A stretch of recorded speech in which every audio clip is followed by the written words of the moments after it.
Here's more wrestling news for July 13th, 2021. And your headlines for this afternoon include WWE adds more matches to Money in the Bank pay-per-view. Murphy opens up about kissing Aalyah Mysterio on WWE television. Asuka's current WWE Raw position.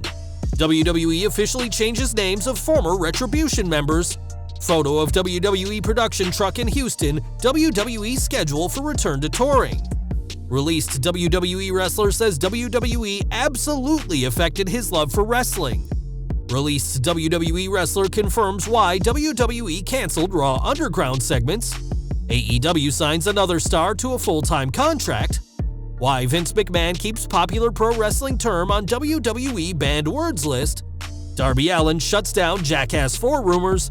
The Rock gives new look at Black Adam suit, and more. We're starting with this Sunday's Money in the Bank, which will see not one but two titular ladder matches. With just a few days left, WWE isn't finished adding to the card, and now we know the 7th member of the women's ladder match. On Twitter, Sonya Deville addressed the recent changes, namely that Carmella is replacing an injured Bayley against Bianca Belair, and Liv Morgan is filling Carmella's spot in the ladder match.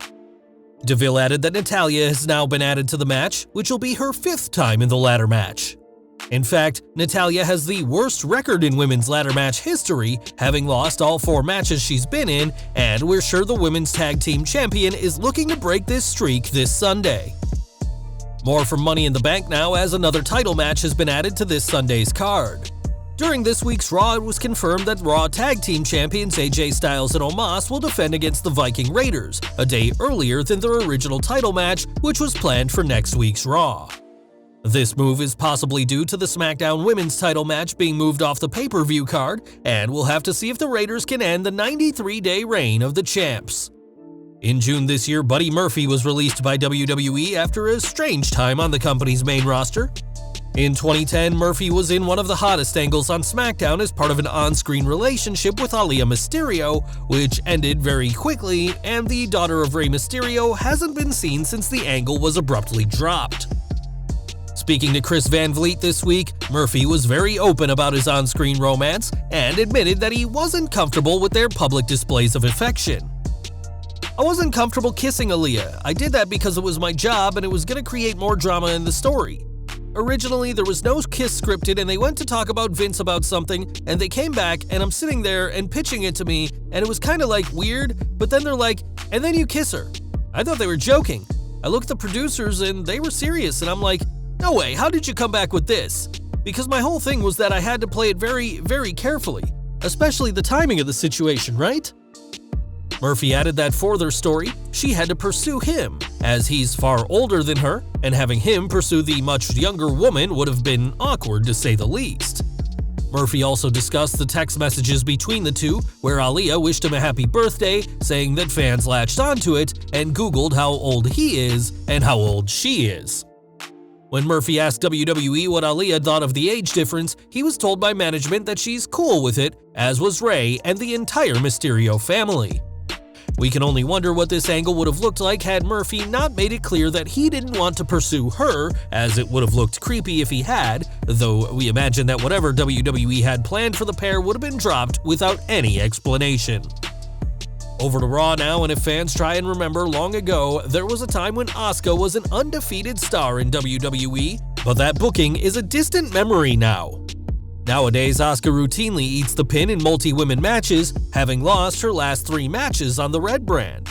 It's hardly surprising that WWE is having to turn Asuka into a jobber, given that they've released so many names that could have taken the pin instead, and this sparse women's division is proving to be especially tough on the former Raw Women's Champion.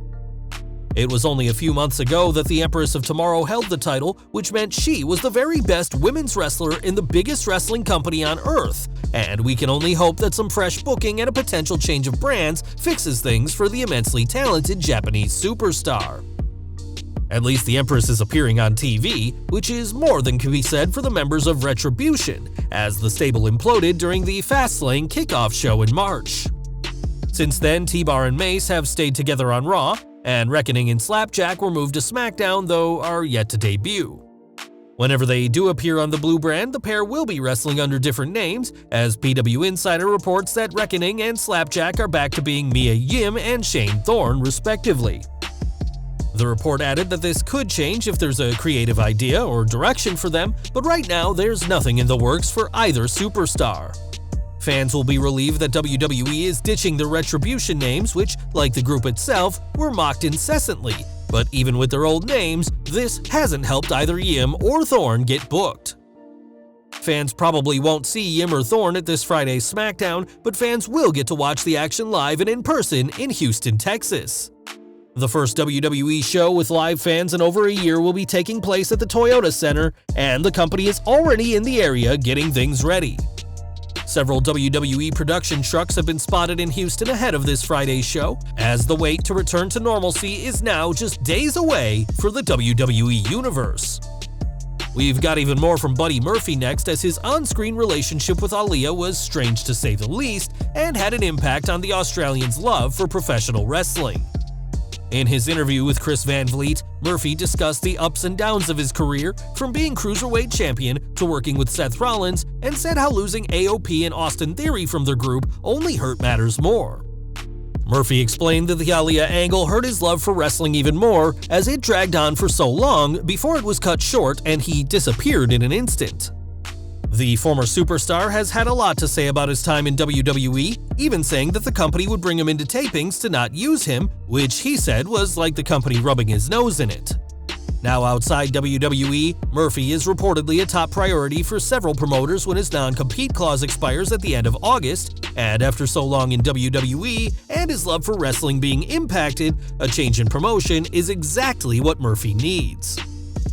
Arturo Ruas knows what it feels like to be cut from WWE, as he was one of the many names let go in the company's latest wave of releases.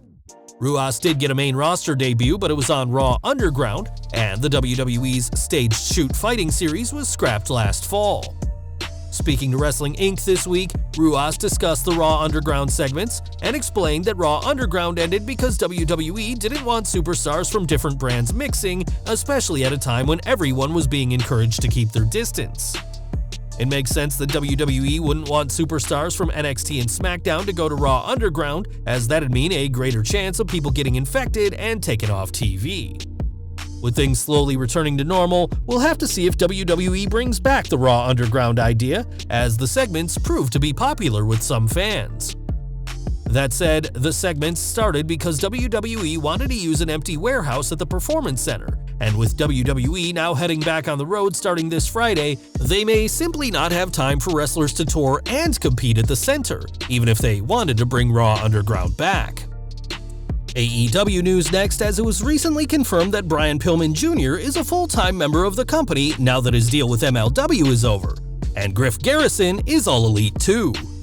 According to Fightful, both Varsity Blondes have signed full-time deals with AEW after the pair have featured heavily on AEW Dark and have appeared on Dynamite several times. At this time, there's no word on Julia Hart's contract status, as she's been leading the Varsity Blondes to the ring in recent memory, but don't be surprised if she ends up signing a full-time deal with AEW soon enough. Back to WWE, and if you asked someone on the street what those three letters stand for, they'd probably say World Wrestling Entertainment, much to the chagrin of Vince McMahon. The chairman of WWE has a long list of words he doesn't want spoken on TV, including wrestling, fight, and title shot, as McMahon has other words he'd much rather hear on his shows. During Wrestling Observer Radio, Dave Meltzer discussed some of WWE's banned words and explained how little sense it makes that superstars can't say the word belt. He explained, Levesque, WWE COO Triple H, was watching boxing and they talk about belts, you know? And it's kinda like he realized that it's not a freaking Southern wrestling term, it's a freaking sports term. But it doesn't matter because the word belt has been banned for a long time. Sometimes guys sneak it in, some days they okay it, but some days it isn't. Speaking of belts, WWE's performers wear championships, and superstars are not wrestlers, so if you ever hear a wrestler challenge for a belt, odds are they have a lot of clout backstage or are about to get a verbal smackdown of their own at the hands of the chairman of the board. More from AEW, as Darby Allin is a star on the rise in the All Elite promotion, but he won't be breaking into movies just yet. despite it being reported that Allin was set to be in the upcoming Jackass 4, even being added to the cast list on IMDb. That isn't the case, according to the man himself. On Twitter, Allin made it clear that he's not a part of Jackass 4 with a simple, "I ain't in this movie."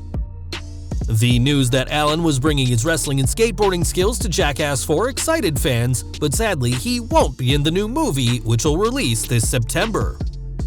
And we're ending with more movie news, as the upcoming DC Comics film Black Adam won't be released until July next year, but The Rock couldn't wait that long to give fans a sneak peek at his latest project. On Instagram, the Brahma Bull shared a photo from the set, showing off the detailed Black Adam suit and just some of the destruction audiences can expect in the movie. The Rock has said that the hierarchy of power in the DC universe is changing, and fans will get to see that change when Black Adam reaches cinemas on July 29th, 2022. Well guys, that's our news for today. Please share your comments below. Also hit the like button, subscribe to our channel, and hit the bell icon to receive all notifications. And as always, thanks for watching.